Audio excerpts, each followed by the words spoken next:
Let's start with the biggest winners. I know who Jonathan's biggest winner is because he was basically handing the gold medal to this guy before we started recording. Yeah, it's Nico Young. He was absolutely sensational. I'd heard coming in, he was in really good shape. He backed it up.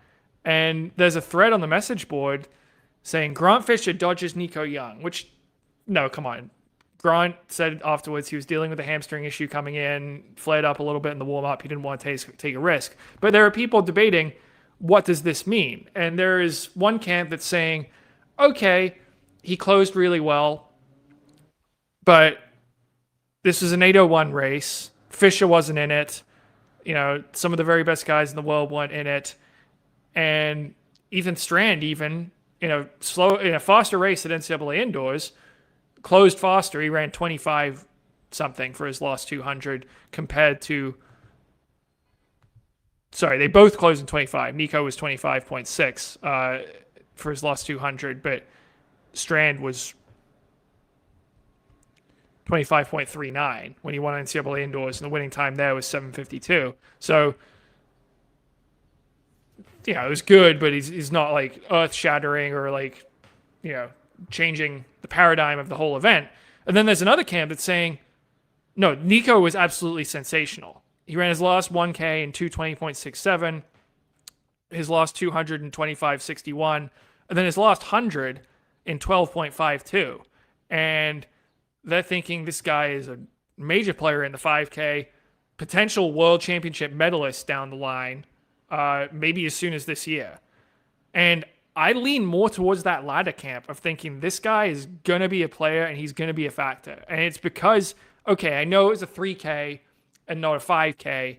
I know it was a bit slower at the beginning, but he closed in 2:20.6 for his last 1K and still had the gear change at the end of that to go 25.6 and then pick it up even more the last 120 coming off that turn. He had some work to do. He wasn't in an amazing position, but he got out and just dominated this last 100. And moreover, he looked so strong doing it. This is a guy who did not have great running form in high school and always looked like he was just suffering the whole time.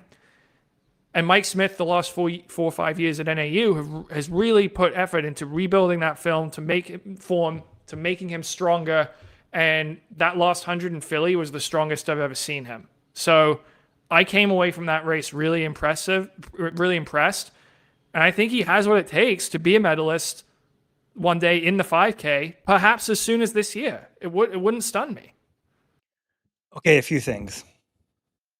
First, I'll tap the brakes a little bit. You said, there weren't any top competitors in this race. There were none.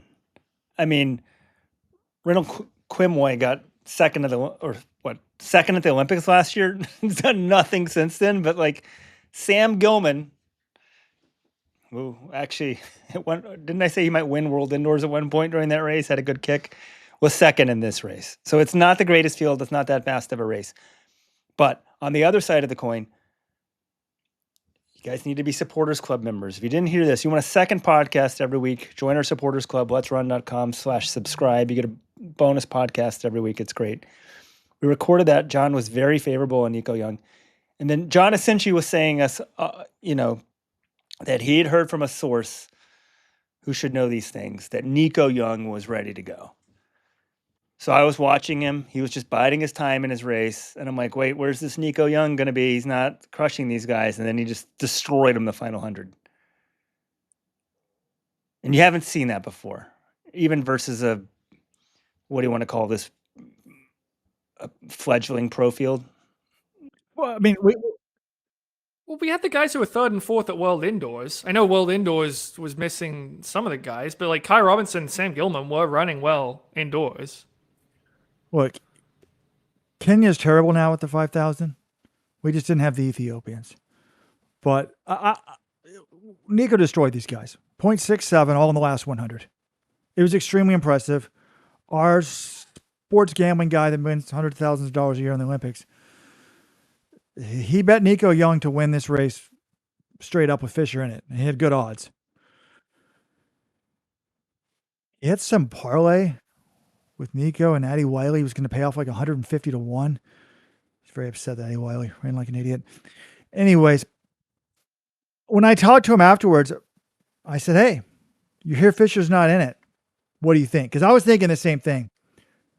Before the race, I was thinking there's a chance he could beat Grant Fisher because he's run 350 in the mile indoors. Like, we'll see what Fisher can run in the mile when he runs Bowerman in a few weeks. But and I asked Nico about Fisher, and he said, yeah, I think I kind of wanted him in there.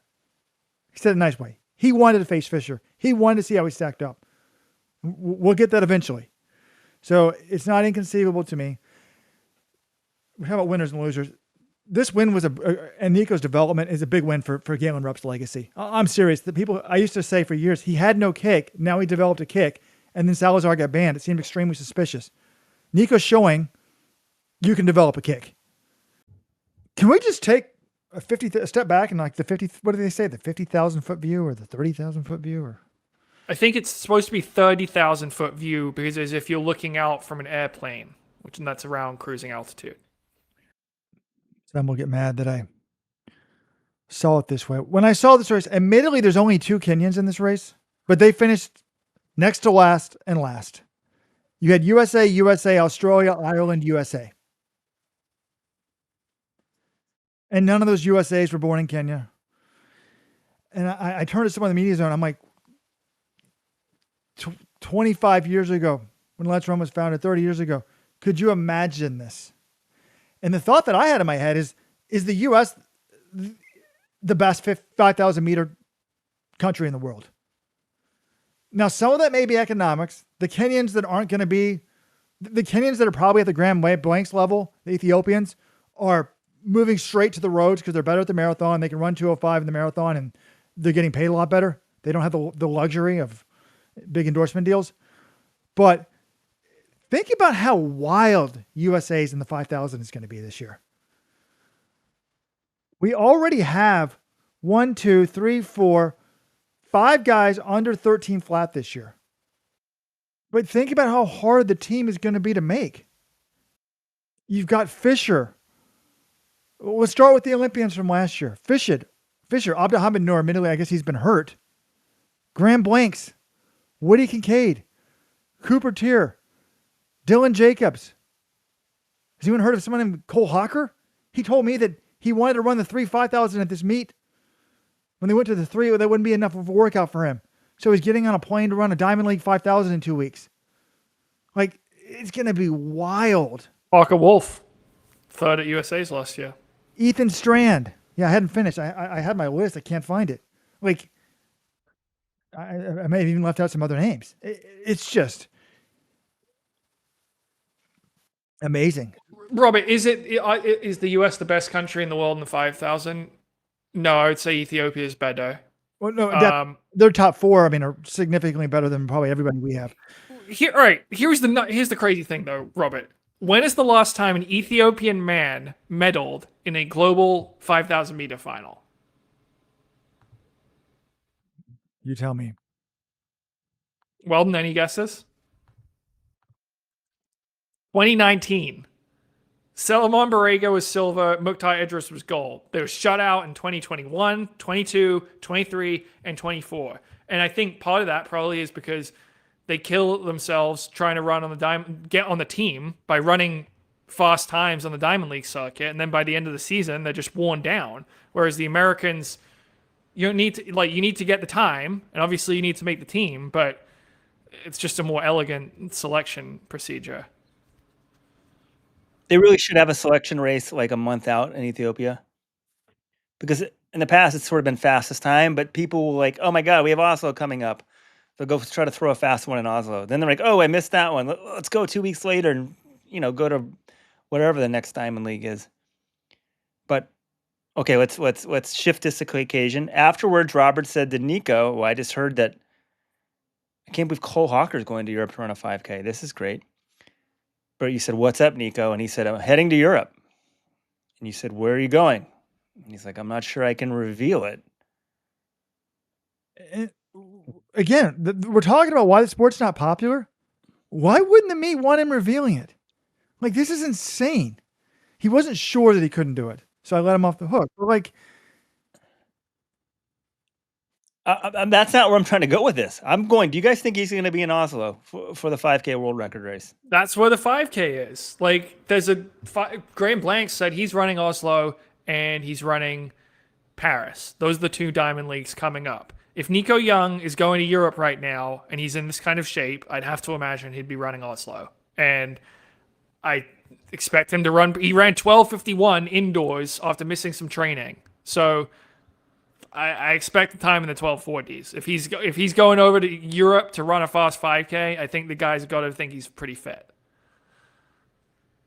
I thought Hawker told me he was going to Stockholm for a 5,000. Is that on the card there? And Stockholm's 3 days after Oslo, so I couldn't imagine that there are going to be very many good guys running a race there in the distance events. There is a 5,000 in Stockholm, but I think it makes more sense for Cole to go there. He doesn't want to be in a world record 5K. It's not his type of race. He'll get destroyed in that field. A 12:30 race, I'm a little worried about Nico as well, but like, could Nico dip into the 12:30s with all this talk? That would make him the American record holder. I'm not ruling it out. The times are so fast these days. But Yeah. Could Nico be going to Stockholm instead? That wouldn't be. But I hope he's in Oslo for whatever reason. Well, I know the reason, because I want to see what he can do. You're going to have some of the best guys in the world going after a really fast time. And I think Nico's, I don't know if he's a 12. I mean, yeah, the idea Nico Young's a 12:30 something guy. I'm not like, wow, back off the ledge. That was an insane take. And what I want to say about him looking ahead to like championships and why I think this guy could medal is just the way global championships are run these days. Usually, we saw in 2022, Jakob made this big move with a K to go. In Paris, it was Gebrewet making the move from 600 out. The way Grant Fisher likes to run, he will, in the USA's, he makes this hard push from a K to go, a 1200 to go. And that's how Nico won this race, is his last K was so good. And I compared the guys who have medaled, the bronze medalists at the last 3 global championships. That was Fisher in Paris, Jacob Kropp in 2023, Oscar Chelimo in 2022. None of those races were crazy fast by today's standards. They ran 13:15, 13:12, 13:10. Their final kilometers, 2:22.6, 2:22.3, 2:23.4. Nico's was 2:20.67, so significantly faster. Granted, he's only running 3 kilometers. Then the last 200, 26.4 for Fisher, 26.6 for Kropp, 27.1 for Chelimo. Nico's was 25.6. So, yes, it's only a 3K. He's got to get to that point in the season. A lot of things to go, but he's showing the skills. If I'm scouting someone like you would like an NFL prospect, he's showing the skills that I think it takes to win a medal one day. I think he's that good. And we already know he's strong because he's run, sub 27 for 10K. He ran 12:51 this year indoors. I think he's strong enough to be in the mix on the last lap, and now he's showing he's got the closing speed that he can still be a factor as well once he's there. I mean, if he goes to Oslo and crushes it, just enjoy it, man. Because we're still 103 days from Worlds. That's a long way to keep it going. John's obsessed with the 5. Well, here's the other thing, Robert. Is he even going to run the 5,000 at USA's? Because he made the Olympic team last year in the 10K, and the 10K is on Thursday night. The 5K is on Sunday afternoon at USA's. That's not an easy double. I think I'd be very surprised if he doesn't make the 10K team. The 5K, I'd pick him, but doubling back against, like you said, Robert, it's a really tough field. That's a tough double, and he's only 22. So, well, it'll be 23 by the time USA. He told me he wants to try both. I think he's going to try both. I'm just saying. I mock people who said Fisher might win, and now I'm into the Nico Young could win the gold. But it's just a great weekend for him. Like somebody had to win it. You can downplay it, but he destroyed these guys. Mike Smith said last year he's going to be way better when he's a pro, and I'm like, well, he's already living in L2. Why? And I asked him about that. He's like, well, the college season's just a lot of racing for me. He just seemed upbeat, confident. I mean, he just. This was like a year and a half ago, 3,000 we would have thought was short for him. We're like, this guy needs to run the 10. He's got no kick. Now he's a 350 miler. So congratulations, Nico.